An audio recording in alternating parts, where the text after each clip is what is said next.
Uh, just talk about Sweden. I don't know if you know anything about Sweden, but Christianity was introduced over a kind of 200-300 years, because they started in the late 19th century, wasn't very successful, and then parts of the country adopted Christianity, but it took a couple of hundred years until everybody accepted this. And the country started to form from smaller kingdoms around 1200. But this year, actually, we celebrate 500 years, because he said that modern Sweden was established by King Gustav Vasa when he took power in 1523. So 500 years. One other interesting condition is that we had nobility only in parts of the country. In the far south, close to Denmark, and in the central part, let's say Stockholm region, but not in many other parts, and never existed on Gotland, for example. This has a little impact on what kind of built heritage we have. Another thing is that we have almost had no wars in Sweden. We were fighting a lot in the 1600s down in Europe and destroying a lot of stuff, but the Russians have been shortly along the coastline in the early 1700s and in the early 1800s. But there's been no devastation by wars, actually. Another interesting thing is that our industrialization came very late, started the very late 19th century, and then went very quickly on. And as you see, like around 1890, almost everybody was living in the countryside, and only 10% in towns and cities, and now it's opposite. This means that we have a pretty rich variety in our built heritage, but there is a domination of rural or agricultural heritage. And we have manors and castles only in certain regions, not all over the country. And we have a lot of medieval structures preserved due to this, that we haven't had wars. So I will show examples soon. So the most things we destroyed, we've done it ourselves in the 50s and 60s and 70s, but not so much anymore, luckily. So this is one example, a wooden church dated 1250. There are about 10 churches like this in Sweden. Here is a masonry church. This is one is not far away from my place on Gotland. It's quite interesting. It's built 1118, and we have another 1300 medieval churches preserved. So in this church have a very interesting roof construction, still preserved. And it's preserved because they built a slightly bigger roof and covered this and kept it. So it's great. So it's like T-shaped and tapered rafters, and they're similar but not identical. So the interpretation is that farmers who built this church, maybe it was only like 15 farms went together to build this church, and they all contributed with timber and stones, and then there were a master builder who did a job actually, but people helped out. And there are even original wooden shingles on this preserved. So here you see there is a map. Well, you in the back can't see much, but there's lots of black dots on this map showing preserved medieval roof constructions in the country. And I don't know if this is the one, maybe. Oh, maybe it wasn't. Well, in the southwest part, there are a large number of very early Romanesque roof constructions. So there are churches from, early 1100s. Like this one. We'll show more pictures. This church is built 1140. Every truss is individually different, like you might see, but they all have the kind of contour or the same shape, but they're richly decorated and different. This is a typical manor house from central Sweden. Masonry building, 1700s. This is an old town with wooden buildings. The town is the second town in Sweden, established 900 approximately, but these are like 18th, 19th century buildings. And here we have an industrial heritage.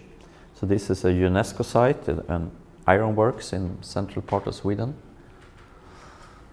And this is not, it's a typical farm in the south of Sweden, in the province of Scania, who used to belong to Denmark until 1645, when we got it during some peace treaty. Same time as Sweden got Gotland too, actually. And this is a farmstead in Hälsingland. Huge buildings. They made a lot of money from flax. They made linen, and they also wood started to become important in early 1800s. So they got rich, those farmers, and built these huge buildings. And we have a lot of summer farms, because in large parts of Sweden they brought the animals to the forest in summertime to let the cattle graze in the forest, and they had like cooking facilities, making butter and cheese and stuff like that they could store over time. We also have some, but not too much, of preserved traditional landscapes. This is one example. And we also have nomads in the far north. So this is a dwelling, like a house for the Sami people. Very difficult to preserve, actually, because it's meant to be renewed now and then. Going to the next thing. As I mentioned earlier, we have a strong tradition not forcing people to preserve things or conserve things, but to encourage them to do the right thing. So we are relatively few buildings are protected, listed in Sweden, because we think it's very important to bring people along. If somebody doesn't want to do it, it's very difficult to force them to do it. So, and there were some studies in the province or the county of Skåne, far south. They made an investigation and found out that only 2% of all buildings were protected in some way. But in another county, which is a small county, so the regional museum did a survey of all buildings in the whole country and made an evaluation and found out that approximately 8% of all buildings had some kind of historical value. So if it's 8% that has this value, only 2% percentages are protected. So the rest is kept by people's interest and traditions and stuff like that. But we have different methods for preservation anyway. You can list vernacular buildings, we can list state-owned buildings, and we have a legislation for protection of churches, and we have the Planning and Building Act, which affects every building. And there is a paragraph in that legislation telling that all buildings with heritage values should be taken care of, shouldn't damage that. But then there are also possibility to make detailed plans and area regulations to do this a little more clear. We have something called defined areas of national interest, which are pointed out. It's not really a legal protection, but it should be considered when planning things. We have cultural reserves, and then we have UNESCO sites. So, listed vernacular buildings like this farmhouse in Hälsingland, there is only 2,200 buildings protected by listing, which is not very much compared to how many interested buildings there are. And state-owned buildings is only like 280 units. Sometimes it includes several buildings, but this is the governor's residence in Gothenburg. It's a listed state building. And here's another listed state building. It's a rope walk on a Navy base. It's 300 meters long and have like a manor house, masonry manor house in each end, more or less. And this is built probably by Dutch or German craftsmen in 1693, and they used it until 1960 for making ropes. By the way, forgot to say, if you have any question or if it's something is unclear, just raise the question. Churches. There is about 3,700 churches in Sweden. 3,000, a little more, are protected. And as 1,300 of these 3,000 churches, protected churches, are medieval. And there is an automatic legislation, preservation, of if a church is built before Second World War, it's automatically protected. Newer churches can also be protected, but then by certain decision. So, and it's the state inspection on regional level that supervise churches and everything else actually too. We have the Planning and Building Act, and it's managed by all 290 municipalities we have in Sweden. And as I mentioned, there is this paragraph requesting to take care of historic values. And this Planning and Building Act also regulates building permission. And well, so it's not automatic or a legal protection, because the politicians could decide and could make bad decisions. But it happens, but not too bad. And they make detailed plans and area regulation. And this legislation is more strict in towns and cities and relatively free in the countryside. So in the countryside you can normally add some extra 50% or something of your existing house if you want. But then on Gotland, for example, the municipality pointed out numerous areas which are exempted from this freedom. So you still have to ask for building permission. This is an example from Stockholm. The museum in Stockholm have investigated old buildings and put colors on those buildings. See, blue, green, yellow, and some are gray. So it's kind of graduation of evaluation in this case. So blue buildings, very high cultural values. And the idea is that this system should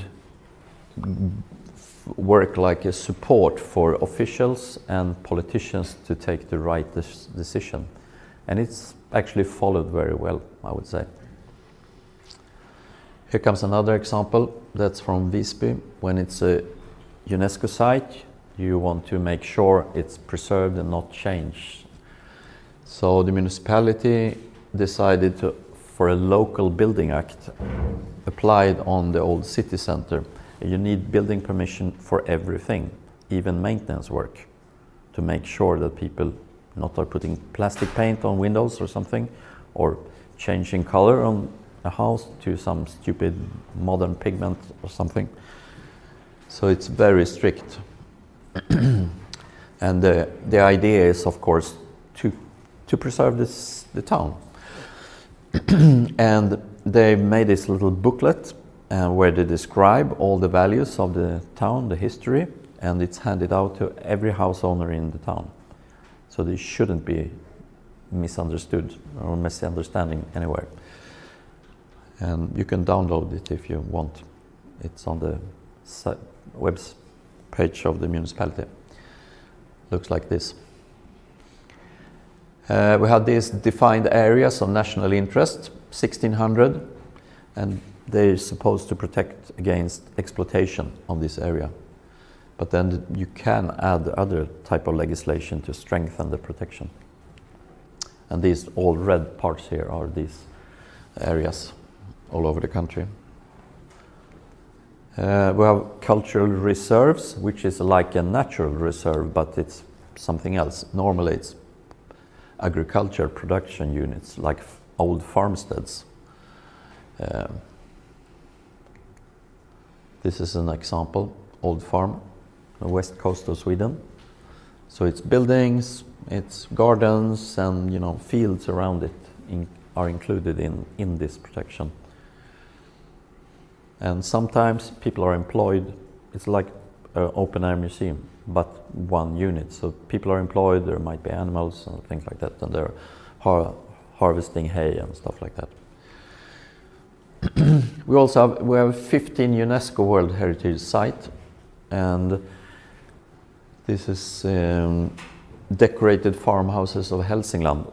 There are about 1,000 of these farms in this province, but 7 are picked out to represent this heritage. So that's how they look inside. That's a very important part of the value. They were richly decorated. They're normally around 1800, these buildings. We have a church town in north of Sweden on this list. People were living so remotely, far away from the church. So when they went there, they had to stay overnight and put the horses in stables and stuff like that. So it grew up like a village around the church. There are several of these, but this one is on the list. Yep. Sweden is so famous for the wooden buildings in the red color. Yeah. Is the special color, has it a norm, or is it normative? No, it started like a tradition from a copper mine. You used pigments from like a byproduct from a copper mine in Falun, which is this copper mine is also a UNESCO site. So they've started to produce paint, but you could do it in other parts of Sweden too, from iron oxides. And when the listed building, the authorities, they insist on the color, on the same? If it's been painted, yes. If not, sometimes, because I think this red paint, it started in the beginning, it was kind of fancy, expensive thing. Most people didn't paint their house, it was like grayish, yes. Thank you. But yeah. We have a agricultural landscape on the UNESCO list. On the other island, next to Gotland, there is an island called Öland, which is have a very well preserved landscape. So this is on the list. And here we have the Royal Palace of Drottningholm, just outside Stockholm. The King and Queen is living there. That's their main place. Yeah, next thing. Modern building conservation in Sweden. Well, people have been doing preservation for centuries everywhere. And in Sweden we have very old legislation from 1666. But then it was more about collecting antiquities to prove how important the king was or something. But according to me, or the modern thing we're dealing with nowadays, it started in the 70s. And we have done one very important conservation project on a palace northwest from Stockholm, run by an architect. He became famous for this project. I'll show you a picture soon. And in '74, we started a new university program. Sounds boring, but it was a reaction on that architects' education changed. Old style architects, they knew everything about construction and materials and knew how to build. But in the 70s, this changed, and they got more conceptual, like designers, know nothing about building or construction work. So as a reaction, some people took initiative and started a conservation officer program for specialists only working with conservation. And this was also the European Year of Architecture this year, and we started an association for building preservation. And also the state inspectors were introduced at the county offices who should supervise heritage. And later on, other important things, that all this decision making left the central level and went out to the counties, to all these 21 counties. So they decide everything about heritage today. And in the 80s, they were also introduced a grant system and it's about 25 million euros every year for vernacular architecture. And in 2000, church was previously a state church, but was divorced from state, but state promised to support preservation of all the old churches. So the government is sending over 40 million euros to the church every year for preservation work, conservation work. So this is the important Skokloster Palace thing. Nice building. The owner, he was a warlord living somewhere down here in Europe, but he wanted a new palace and build it, but he died before it was ended. So it's kind of, the workers just left it in 1676, I think it was. Because they realized they're not going to get paid. So it's quite interesting. But the architect who did this conservation work starting in 1968, he went back to traditional methods and materials, because before that they were believing more like modern stuff like concrete and steel and stuff. So, but he went back and he realized that the craftsmen are really important, because that's the guys who are going to do the job. So he tried to find the right material and the right tools and asked them to imitate how it was done originally, like 300 years earlier. And also he focused on minimum interventions, do as little as possible. And he wrote an article about this, published in 1974, which is still read actually, because it's so good, his ideas about how to do conservation work. And here are some examples of the conservation officers I mentioned earlier. And we have a website for this association for building preservation. They are also doing like camps or courses for people and have about 7,000 members. Publish a magazine, I think. And as I also mentioned, in 1976 they introduced the state inspectors on regional level, and now they run everything in these 21 counties, taking care of churches, grants, listing, stuff like that. What happened recently? And recently last like 10-15 years. The place I work on, the Craft Laboratory, was established in 2011, and I say it has a big impact on building preservation and conservation nowadays. Another thing is that craftsmen have started to do research jobs. As I mentioned earlier, this architect at Skokloster Palace, he raised the importance of craftsmen, and this has grown over time. So now they're very skilled doing fascinating jobs that maybe was done by historians or conservation officers in the old days, but craftsmen are much closer to the buildings. They're there every day, every hour, so they know a lot more about the building. So they have very good kind of circumstances for doing interesting stuff. There's a lot of material research going on traditional building material, and we have nowadays also PhD programs for craftsmen and craftswomen. And it's not academics doing PhD about craft, it's craftsmen or women doing PhD in their own craft. Big difference, actually. And due to this, craftsmen are much more into investigation and planning of conservation work nowadays. And another thing that happened, I did a branch study, started 2015, because coming back to that later, but we needed to know how many companies are there, who could do the job, where are they? So made this little branch study, and then also established a branch organization to organize all these companies and craftsmen and material producers. So social media have become very important for building preservation in Sweden. It's a great interest for preservation nowadays, and with Instagram, for example, it's a perfect tool to spreading the word. So the market for building preservation is constantly growing, and the biggest problem right now is that there's not enough people who can do the job. So even if you have this last year inflation and big building construction projects are stopped, this field still continues to grow.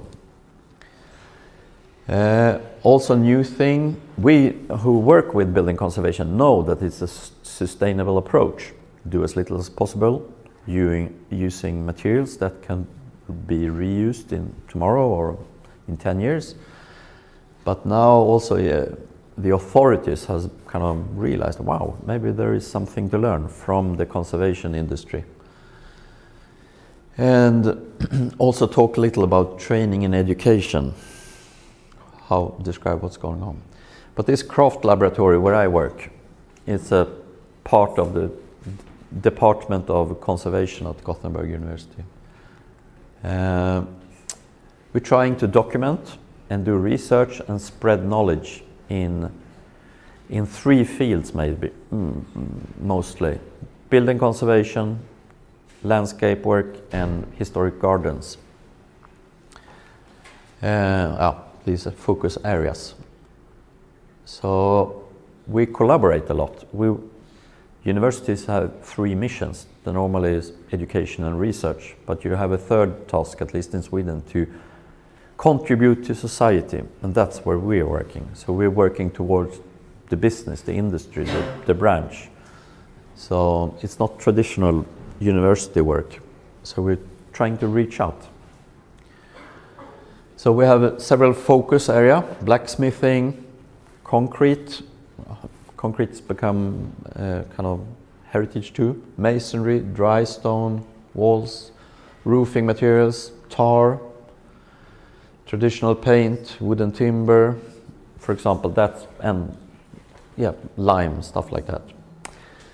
We also work with cultural landscapes, and there is agriculture. Methods of historical agriculture is important, and arboriculture and pollarding, and farmstead environments, the areas around, fencing system, grazing methods and systems for that, meadows and haymaking, how they used outlaying lands and forests in agriculture, prescribed burning. We do it nowadays, but they also did it in the old days. Traditional land use, this transhumance settlements, this summer farm thing is another focus area. And then we have the gardening crafts. There's a craft, taking care of gardens too, but often forgotten. We have traditionally focused a lot on buildings because it's there and it's expensive, but the gardens is often forgotten. So, but research areas there is compost and soil, how to make soil. It was a craft back in the days. Flowers,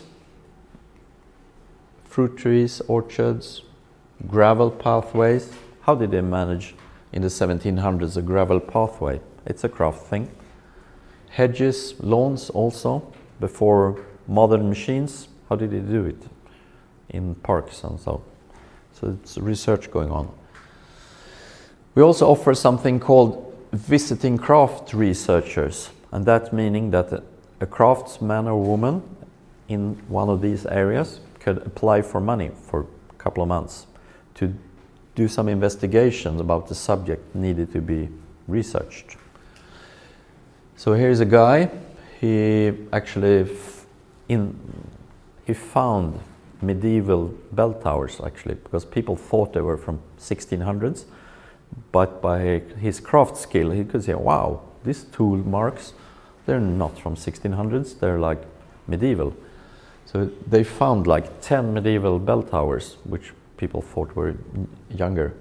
And he started thinking, how did they actually build this? It's a complicated thing to raise.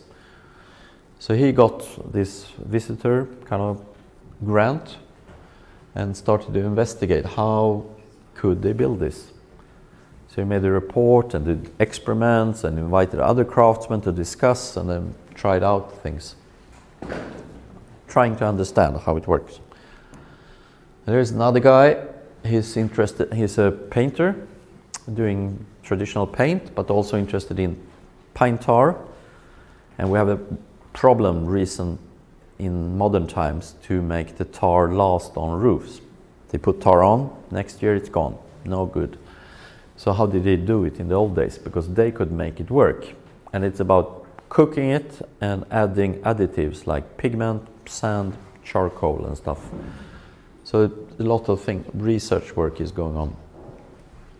Here's another guy who made a manual how to use a scythe, you know, when you're cutting hay.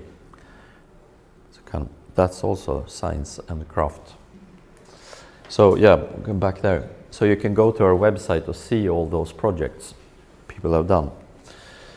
And for describing crafts, film is a good. Writing a book, maybe not the best thing, but films is perfect. So we work a lot with films. And so you can, from our website, go to a YouTube channel where all our films are. So there's a lot of things on landscape work or building crafts, so check out. Maybe it's possible to understand even if they speak in Swedish. And we also have craftsmen and women continue doing research. Maybe they started with this visitor grant research project. We help them find funding so they can continue. So this woman, she is a metallurgist and painter, and she made 2 books about tar on wooden roofs and rust protection painting on metal sheet roofs. And now she's done a PhD about this. She's very skilled. So it's about pigments, you know, tried out different methods, measuring stuff. They also did case studies on different roofs. This is a church. Here is a manor house where some guys using very simple methods to maintain the paint. And all these articles and books that we make, you can download online from the library of the university. Also the PhD thesis. So here's some examples which were in English. There's a timber framer who made he was the first craftsman doing a PhD in 2014. And here's a guy making a PhD about how you maintain lawns and hedges in historic gardens. And there down there is Arya, the woman on the previous picture. She is about paint on metal roofs. We also arrange these conferences. For example, a building conservation conference every second year with 550 participants. It's a big event. And workshops for craftsmen. Here we invited an American and an Englishman learning methods to skilled craftsmen.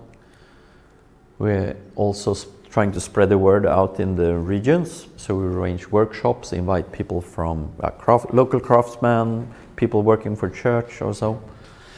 And here's a tar with this pigment thing workshop last year. And I also mentioned that the craftsmen are started to do more investigation and planning work. And I showed a picture earlier, but this church from the inside is built 1140.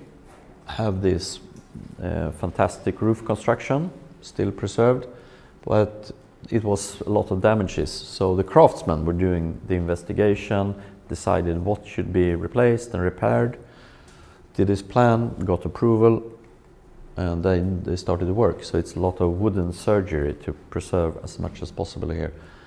So they produce the material for doing the repairs with traditional methods and tools. Yeah, even a film. Wow, surprise. So this is a kind of medieval hewing technique he's presenting. Then bring in the new spare parts. Yeah. Do you see any differences between density of wood 500 years and now? Yeah. Well, they didn't all timbers in the old days were not good, but they had a much broader selection to choose in between. So sometimes it's a problem today, but I still think if you're careful, you can find it, proper material. But in the big lumber yards, they don't sort the timbers, they just put it through. So you must be somewhere in the process of selecting the right things. So, but it's possible. And these guys doing repairs like this, they know farmers who have old forests, and they can go and pick exactly what they want. There are films about this on how to, yeah.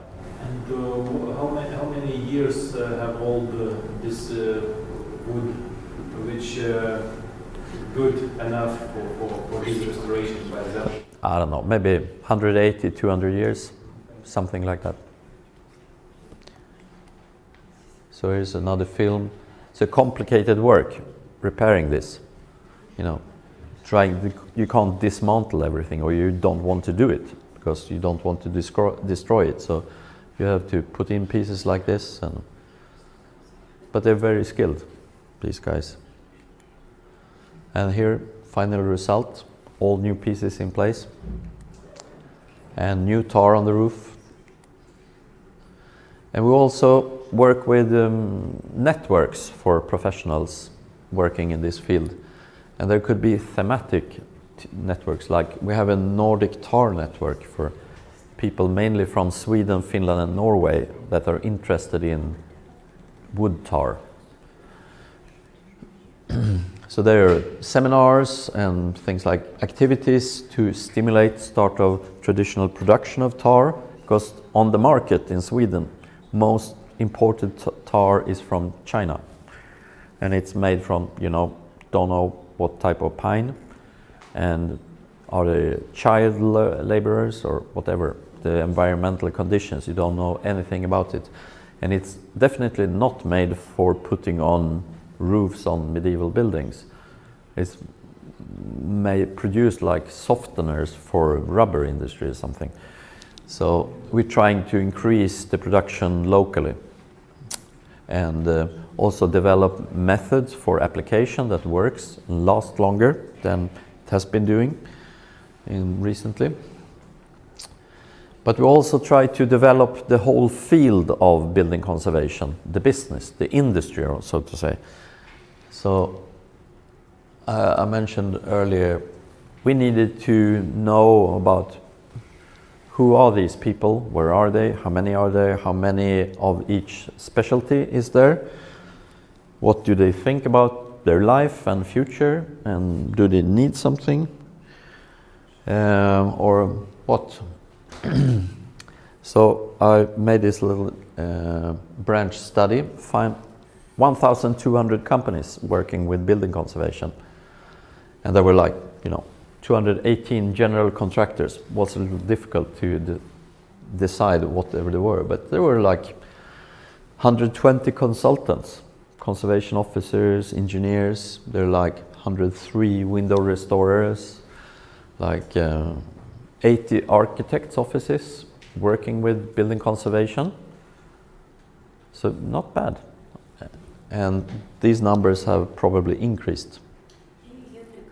Is this information in one place? No, all these people are all over the country. So just made an investigation to find them. But with help of the regional museums, and there were actually some regional networks for these type of companies. So that helped out.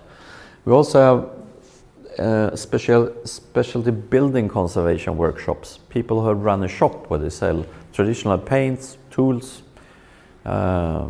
nails, whatever you need for maintaining your historic buildings.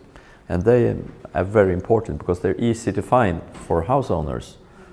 So then back then, in 7 years ago, there were 50 of them. I'm sure there are more nowadays. And it was quite interesting. First, there are small companies. 62/3 almost are up to one person up to 9 people. So it's rare with bigger companies, and with bigger I mean 30 people. They're rare, maybe one in each county or something.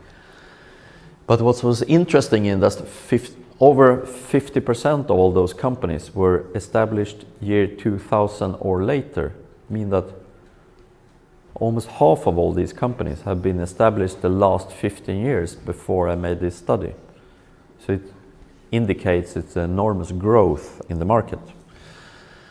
And compared to the normal building industry, more women are involved in building conservation, 20%. Not good, but better than, because it's like, 2% or something in conventional building industry. Many of these companies were combining building conservation with little other things, like making an addition to somebody's house or more kind of modern renovation stuff, because maybe it was safer for them in their local area to not only specialize in one task, so they could do different things. The interesting thing is that almost 70% could or wanted to hire people. Somebody could hire people, but they didn't want to expand. But the possibility was there at least. That's good. And we estimated that about 7,000 people were working in all these companies, these 1,200 companies. So it's a, small thing compared to modern construction industry, but still. Next step, yep. I have a question. Sure. Do you have any, the research you made, and all the craftsmen and all the companies who work with the restoration,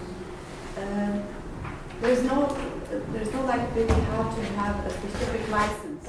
No, nothing like that. Doesn't exist. I've been into this, but it would be impossible to introduce. It's very important, this small detail for our community here. Yeah, there is a French system for classification of companies in France called Calibat. How companies are qualified for doing special works. It's centralized, it's fantastic, but it would never work in Sweden. So we left that idea.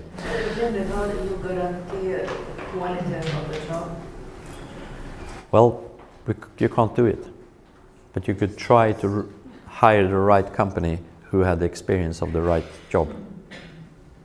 So it's up to the buyer of the service.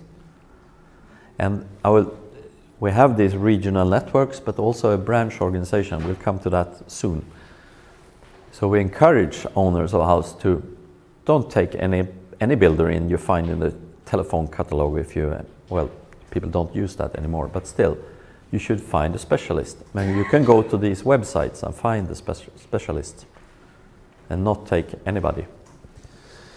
So I'm coming to this actually, because there were since before 5 regional networks of companies doing conservation work, but I had a job to establish more of these. So it was hard work, but we got another 5 regional organizations for conservation companies, and then we asked all these, we had 10 networks, shouldn't you collaborate a little and start a national branch organization? And after some meetings they decided to do this, because that's really important, we thought at the Craft Laboratory, because that makes like an infrastructure or a channel to communicate with these companies.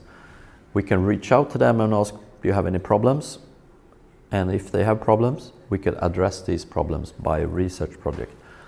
And when we've done the research project, we have this channel to spread the word to all these companies. Now somebody done a research on how to cook tar and add pigments and put it on the roof and make a long-lasting result. Let's do some workshops, and then people learn how to do it and use that knowledge that this guy or woman have done. So it's very important. And also we thought it was important to build the identity of the industry, because little by that reason your question was about, it's helping people to find this group of companies and pick the right ones for these type of jobs, not go take your neighbor or whatever. You must help people find the right skills. Yeah. So, well, in next year, 2016, we established this organization, and today 9 out of 10 networks are members, and all their member companies are associated with this branch organization. So we have 300 member companies, but there are more. I mentioned there were like 1,200, so it's only 25% who are in this organization, but still, good start. And the good thing is that all these 9 regional networks who form this branch organization, they are representatives in the board, very important thing. And it's self-financed by fee. Every company pays a fee, so there are no grants from state or something. And we think this is very important to develop an identity and market their skills and services, and also to encourage collaboration between the companies, because they're mostly small companies, and if they help each other, they can take on bigger jobs and so on. So now after 7 years, it's pretty established and well known, and this organization is also a co-organizer of this huge conference I was mentioning earlier. So this is one of the networks I managed to start in the far north of Sweden, and they're doing well. Now they just asked them to start it, and now they're running this themselves. So there's 35 companies in this group. And this is the logotype of this national branch organization. Have a website, have news on this website. We have a newsletter, and here we have a search function helping house owners to find. So you can search for window repair in this county, and then 4 companies or something show up. So help people find the right skills. And you can also go through a map and find the website of each regional network, also other function.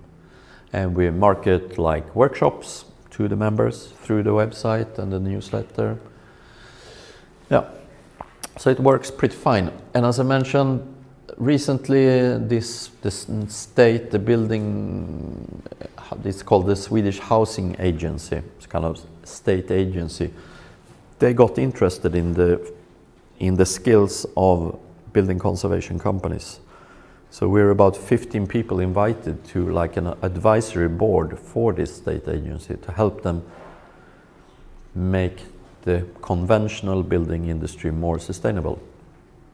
So it's a good thing. And as I mentioned, social media, important. So here is a guy, he's a window restorer. He has 125,000 followers. People interested in how he fixes windows. So in 3 weeks we have a workshop at his workshop. So there are 2 companies in Europe producing mouth-blown glass. One is Lambert's, the glass hitter Lambert's in Germany. So the CEO of that company comes and presents how they make mouth-blown glass and different qualities. And then this guy, will arrange stations presenting important steps in the making of window restoration, and there will be discussion about, how you do rust protection, what puttish is best, when should you paint, and wow, many things. So it's pretty hands-on. And here's another woman at the far right. She's a host of a TV show, very popular. The channel wanted to close it down a couple of years ago, but then there was a public protest against this, so they continued a few other years. So it's great. And she's also have 137,000 followers on Instagram. So what we see now is that the market for building conservation is constantly growing. It's not affected by inflation or everything else going down. It just works on. It's not a Klondike, but it's slowly getting bigger and bigger, which is good. So the biggest problem we have now is to find people with the right skills. There are bigger companies want to employ, but they can't find people with the right education or experience. And there is a room for more new companies to establish, but there is a lack of education actually. So what we have, just short go through this. There are two university programs on conservation officers, Gothenburg and Uppsala University. There is a conservators program in Gothenburg University, a lot about this, of this university. We have traditional building crafts program at university level. You saw this Linnea, the student working for me last summer. She finished this year, and they learn a lot about traditional building crafts. We have traditional garden and landscape program. There are master and PhD studies, both for architects, conservation officers, but also craftsmen. We have shorter courses in traditional painting course, window conservation course, and there is a more general practical building conservation course at the folk school. And there are two log buildings programs at two different folk schools where they learn to build traditionally and repair.